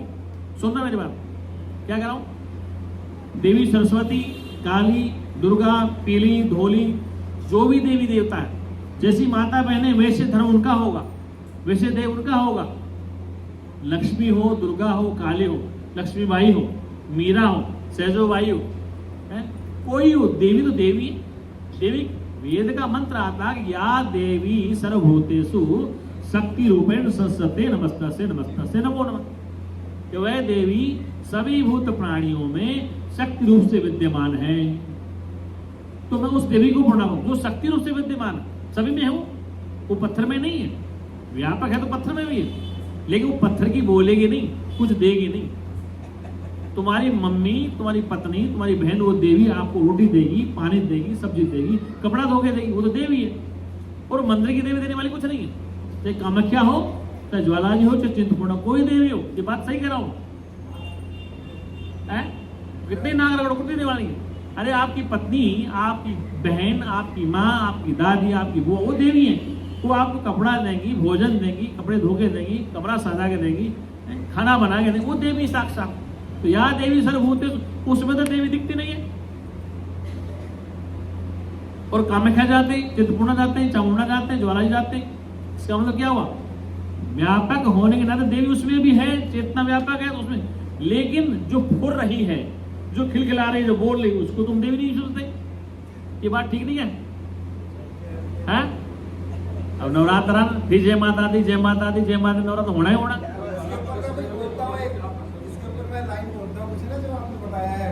दुनिया ऐसी बावरी जो पत्थर पूजन जाए और घर की चक्की कोई ना पूजे जिसका आना खाए। हाँ भाई, कबीर की दुआ बोले, ठीक है। चक्की कोई पूछता ना, अब चक्की कहाँ रहेगी इनके पास? नहीं महाराज, आज तो बोले जय श्री राम वाली की, वो पीली पीली बिल्कुल वो बाग आ गया, साकार आ गया, श्री राम वाली को बोल सच्चिदानंद भगवान की।